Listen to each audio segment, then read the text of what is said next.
आर्थिक एवं सामाजिक विकास। आर्थिक विकास, इसमें भारतीय अर्थव्यवस्था का स्वरूप। नोट्स देख लेते हैं। अंग्रेजों से पूर्व भारतीय अर्थव्यवस्था की प्रकृति ग्रामीण तथा अविकसित थी। गांव एक पृथक इकाई थी तथा व्यवसाय वंशानुगत था। यहाँ का प्रमुख व्यवसाय कृषि था, लेकिन उद्योग के क्षेत्र में भी यह उन्नत था। भारत द्वारा उत्पादित रेशमी व सूती वस्त्र विश्व में उत्तम क्वालिटी के माने जाते थे। यहाँ संगमरमर का कार्य, नक्काशी का कार्य, सोने चांदी के आभूषण व पत्थर पर तराशी का कार्य बहुत ही उत्तम किस्म का होता था, अतः इनका निर्यात किया जाता था। निर्यात की वस्तुओं में नील, अफीम व मसाले भी शामिल थे। इस प्रकार 17वीं व 18वीं शताब्दियों तक भारतीय अर्थव्यवस्था अपने परंपरागत स्वरूप में गतिमान रही थी। अंग्रेजों ने भारत पर न केवल राज किया बल्कि उसको एक उपनिवेश बना दिया। उपनिवेश का अर्थ है कि इस देश को किसी प्रकार की राजनीतिक स्वतंत्रता प्राप्त नहीं थी तथा इसकी आर्थिक गतिविधियों पर उनका सीधा नियंत्रण था। भारत पर 1757 से 1858 ईस्वी तक ईस्ट इंडिया कंपनी ने तथा इसके बाद 1858 से 1947 तक ब्रिटिश सरकार ने शासन किया था। स्वतंत्रता प्राप्ति के पश्चात भारतीय अर्थव्यवस्था पिछड़ी, अल्पविकसित, गतिहीन व सुस्त अर्थव्यवस्था थी। किसी भी देश का विकास उस देश की कृषि एवं उद्योग पर आधारित होता है। कृषि के लिए शक्ति, साख, परिवहन आदि चाहिए, तो उद्योग के लिए मशीनरी, विपणन सुविधा, परिवहन, संदेश वाहन आदि। यदि कोई देश तेजी से विकास करना चाहता है तो उसे इस आधारभूत ढांचे में निम्नलिखित क्षेत्रों पर विशेष ध्यान देना होगा, जैसे कि शक्ति, कोयला, ईंधन, तेल, सौर ऊर्जा आदि। फिर दूसरे नंबर पर परिवहन, इसमें रेल, सड़कें, पोत, वायु परिवहन आदि। तीसरे नंबर पर संदेश वाहन में डाक, तार, टेलीफोन, रेडियो, बेतार का तार आदि। फिर चौथे नंबर पर बैंक में वित्त, बीमा, ये सब। पांचवें नंबर पर विज्ञान एवं तकनीक। छठवें नंबर पर कुछ सामाजिक मध्य, शिक्षा, स्वास्थ्य आदि को बढ़ाना पड़ेगा। स्वतंत्रता के समय उपरोक्त सभी आधारभूत ढांचे क्या थे? कमी थी इनमें, ठीक है, कमी थी।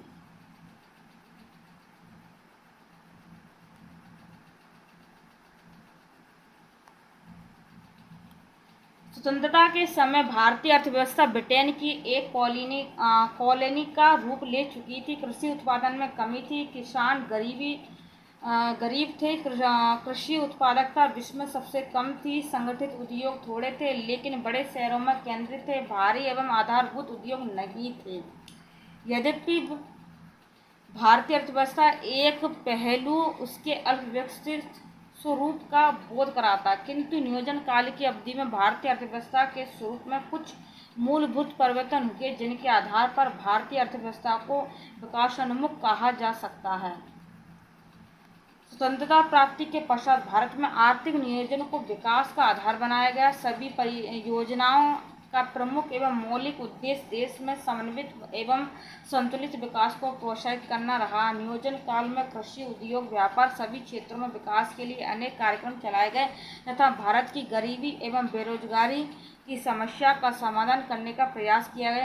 नियोजन काल में भारतीय अर्थव्यवस्था का संस्थागत ढांचा पर्याप्त रूप में विकसित हुआ। बढ़ता सार्वजनिक विकास, व्यय एवं बीमा कंपनियों का राष्ट्रीयकरण, ग्रामीण विद्युतीकरण, सड़क एवं रेल परिवहन का विकास, कृषि का मशीनीकरण एवं हरित क्रांति, औद्योगिक विस्तार, बढ़ती शिक्षा एवं स्वास्थ्य सुविधा अनेक विकासोन्मुख घटक हैं। भारतीय नियोजन अवधि में अर्थव्यवस्था के प्रत्येक क्षेत्र में उत्पादन में पर्याप्त विकास हुआ। नियोजन काल में कृषि उत्पादन बड़ा, आधारभूत उद्योग की स्थापना हुई।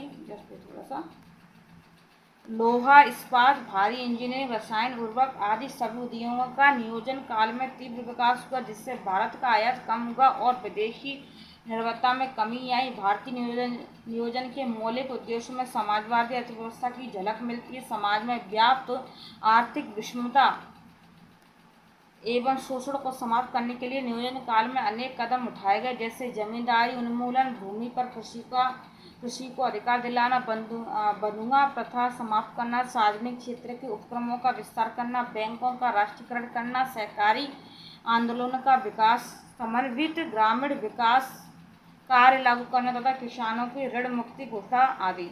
उपयुक्त एवं विकासोन्मुख तथ्यों के आधार पर कहा जा सकता है कि भारत यद्यपि अपनी विकसित अवस्था तक नहीं पहुंच पाया, फिर भी भारतीय अर्थव्यवस्था एक विकासशील अर्थव्यवस्था है, जहां आर्थिक विकास के समन्वित एवं योजनाबद्ध प्रयास जारी हैं। चलिए प्रश्न कोश पे आ जाते हैं। निम्नलिखित में से कौन सा आर्थिक विकास का एक प्रमुख कारक नहीं है? नहीं है पूछा है तो डी ऑप्शन राइट हो जाएगा, तकनीक, विद्या एवं नौकरशाह। व्याख्या देख लेते हैं। धातव्य है कि आर्थिक विकास के प्रमुख तत्वों में पूंजी का संचयन, तकनीक सुधार, जनसंख्या में परिवर्तन, विशेषीकृत श्रम विभाजन, उद्यमशीलता, प्राकृतिक संपदा आदि का प्रत्यक्ष योगदान, परंतु तकनीक, वित्त एवं नौकरशाही का प्रमुख योगदान नहीं माना जाता। क्वेश्चन नंबर 2 भारत $5 ट्रिलियन अर्थव्यवस्था का लक्ष्य कब तक प्राप्त कर लेने का लक्ष्य रखा है उसने? तो 2024 डी ऑप्शन राइट हो जाएगा। देखिए देख लेते हैं। केंद्र सरकार द्वारा भारत की अर्थव्यवस्था को वर्ष 2024 तक $5 ट्रिलियन अमेरिकी डॉलर इकोनॉमी बनाने का महत्वाकांक्षी लक्ष्य निर्धारित किया। ज्ञातव्य की आर्थिक समीक्षा 2019-20 खंड 1 पृष्ठ 231 पर लक्ष्य 2025 तक बताएगा, लेकिन अन्य स्रोतों के अनुसार 2024 माना था दोस्तों। ठीक है, चलिए आगे बढ़ते हैं। प्रश्न नंबर 3, भारत $5 ट्रिलियन की अर्थव्यवस्था के लक्ष्य को कब तक प्राप्त करना? वही क्वेश्चन आ गया 2024, वही क्वेश्चन रिपीट हुआ। नीचे दो कथन दिए हैं, जिसमें से कथन को ए तथा दूसरे को आर माना गया है। तो एक बार कथन देख लेते हैं दोनों। कथन ए, राष्ट्रीय ढांचागत पाइपलाइन NIP सरकार द्वारा वर्ष 2020-30 की अवधि के लिए आरंभ किया गया। और आर में देखा, NIP का उद्देश्य सभी को समान ढांचागत सुविधा प्राप्त कराना है। तो इसमें कौन सा सही हो जाएगा दोस्तों? चलिए इधर देख लेते हैं। तो यहाँ पर आपका डी ऑप्शन राइट हो जाएगा। जस्ट पे थोड़ा सा ए गलत है और आर सत्य है। ठीक है, तो जस्ट पे थोड़ा सा आप बैक करके देख लेना। ठीक है, तो यहाँ पर डी ऑप्शन राइट हो जाएगा। अब हम लोग व्याख्या देख लेते हैं एक बार।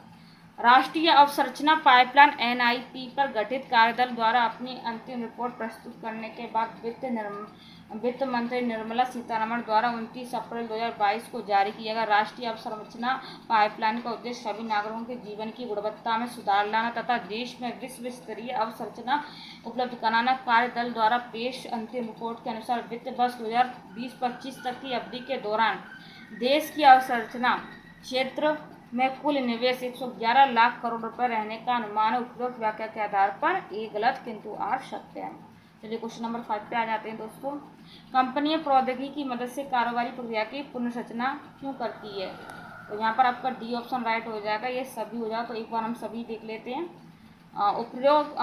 उपभोक्ताओं की मांग एवं अपेक्षा निरंतर बढ़ रही है। कम लागत पर उत्पादों और सेवाओं में प्रतिस्पर्धी बढ़त प्राप्त करने हेतु सूचना प्रौद्योगिकी का लाभ उठाया जा रहा है। और तीसरे नंबर पर अर्थव्यवस्थाओं के विश्वव्यापी उदारीकरण के साथ परिवर्तन की दर तीव्र हो रही है। तो यहाँ पर ये सभी हो जाएगा। एक बार इसकी व्याख्या देख लेते हैं। वैश्विक अर्थव्यवस्था में विश्वव्यापी उदारीकरण के साथ परिवर्तन की दर तीव्र हो गई है, जिससे उपभोक्ताओं की मांग एवं अपेक्षा निरंतर बढ़ रही है। फलतः कंपनियां प्रौद्योगिकी की मदद से कारोबारी प्रक्रिया की पुनर्रचना कर रही है, जिसका लाभ उन्हें कम लागत पर उत्पादन एवं सेवाओं को प्रतिस्पर्धी बढ़त हासिल करने में मिलता है दोस्तों। ठीक है, अल्प विकसित अर्थव्यवस्था की सामान्य विशेषताएं होती हैं। तो क्या विशेषताएं होती हैं? तो इसका ए ऑप्शन राइट हो जाएगा। 1 और 2 बता रहा है यहाँ पर, जस्ट में थोड़ा सा 1 और 2 प्रति व्यक्ति निम्न है ये वाला। ठीक है, पूंजी निर्माण की निम्न दर, ये सब। ठीक है, सामान्य विशेषता होती हैं, तो ये दोनों होती हैं। चलिए, तो यहाँ पर आपका ये वाला ऑप्शन ए हो जाएगा। चलिए व्याख्या देख लेते हैं। अल्प विकसित शब्द सामान्यतः उन अर्थव्यवस्थाओं के संबंध में प्रयुक्त होता है जहाँ उस देश के लोगों का रहन सहन का स्तर काफ़ी निम्न होता है, क्योंकि वहाँ पर उत्पादकता का स्तर कम एवं जनसंख्या स्तर अधिक होने से प्रति व्यक्ति आय का स्तर निम्न पाया जाता है। अल्प विकसित अर्थव्यवस्था की निम्नलिखित विशेषताएं जैसे कि अल्प विकसित की है, जैसे निम्न प्रति व्यक्ति आय, निम्न जीवन स्तर, जनसंख्या वृद्धि की ऊंची दर, बेरोजगारी, अल्प रोजगार का उच्च स्तर। आगे देखते हैं कृषि क्षेत्र का आधिपत्य और पूंजी निर्माण की निम्न दर और आय की विषमता आदि। चलिए, निम्नलिखित में से कौन सी विशेषता भारतीय अर्थव्यवस्था को विकासशील श्रेणी में दर्शाती, विकासशील में दर्शाती है? और डी ऑप्शन राइट हो जाएगा। 1, 2 और 3। 1, 2, 3 को देख लेते हैं। एक जैसे थोड़ा सा 1, 2, 3। कृषि मुख्य व्यवसाय, प्रजनन रोजगारी और मानव पूंजी की निम्न गुणवत्ता, ये वाला नहीं है, ठीक है। प्रोटीन की प्रति व्यक्ति से नीचे, ये वाला कोई नहीं है, बस ये वाला, ठीक है। देखिए, देख लेते हैं। भारतीय अर्थव्यवस्था को विकासशील अर्थव्यवस्था या मिश्रित अर्थव्यवस्था भी कहा जाता है। भारतीय अर्थव्यवस्था को निम्न लक्षण हैं, जैसे कि कृषि प्रधान अर्थव्यवस्था, पूंजी निर्माण की निम्न दर, अत्यधिक जनसंख्या वृद्धि, बेरोजगारी भी है दोस्तों, और निम्न प्रति व्यक्ति आय, औद्योगिक पिछड़ापन, तकनीकी पिछड़ापन, मिश्रित अर्थव्यवस्था, आयात पर निर्भरता, निरक्षरता, ये सब, ठीक है। भारतीय अर्थव्यवस्था वर्णित की जा सकती है, तो कैसे की जा सकती है? एक विकासशील अर्थव्यवस्था के रूप में, ठीक है, एक विकासशील अर्थव्यवस्था। व्याख्या नहीं है इसमें, चलिए इतना देख लेते हैं। मिश्रित अर्थव्यवस्था का क्या अर्थ है? मिश्रित अर्थव्यवस्था, तो यहाँ पर आपका बी ऑप्शन राइट हो जाएगा, जहाँ राष्ट्रीय अर्थव्यवस्था में सार्वजनिक क्षेत्र के साथ साथ निजी क्षेत्र भी विद्यमान हो।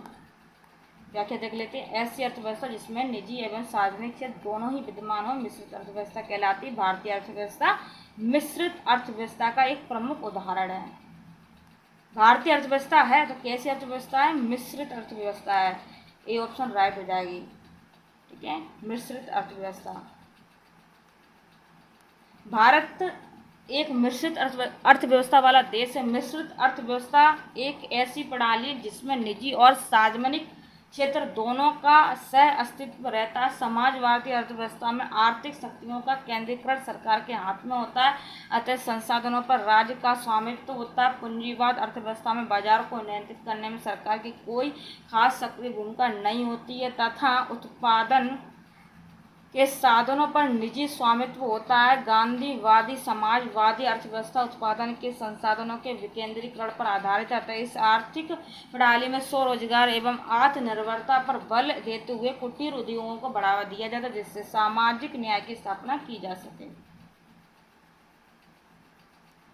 क्वेश्चन नंबर 11, मिश्रित अर्थव्यवस्था का तात्पर्य है, तो बी ऑप्शन राइट हो जाएगा, निजी एवं सार्वजनिक दोनों क्षेत्रों की विधि मान्यता, ये सब। क्वेश्चन नंबर 12, निम्नलिखित में से कौन सा भारतीय अर्थव्यवस्था का प्रमुख लक्षण है? मिश्रित अर्थव्यवस्था, सी ऑप्शन राइट हो जाएगा। भारत में मिश्रित अर्थव्यवस्था का अर्थ है, तो सी ऑप्शन, सार्वजनिक तथा निजी क्षेत्र का सह अस्तित्व। भारत में किस तरह की अर्थव्यवस्था है? तो सी ऑप्शन, मिश्रित अर्थव्यवस्था है। 15 क्वेश्चन, यह सत्य होगा कि भारत को परिभाषित किया जाए तो इसका आंसर क्या हो जाएगा? बी ऑप्शन राइट हो जाएगा, बी ऑप्शन राइट हो जाएगा। यह सत्य होगा कि भारत को परिभाषित किया जाए तो बी ऑप्शन, एक श्रम आधिक्य वाली अर्थव्यवस्था के रूप में, बी ऑप्शन राइट हो जाएगा। व्याख्या देख लेते हैं एक बार। भारत में जनसंख्या की अधिकता के कारण ही इसे एक श्रम आधिक्य वाली अर्थव्यवस्था के रूप में परिभाषित किया जाता है। निम्नलिखित में से क्या सही ढंग से समझा जाता है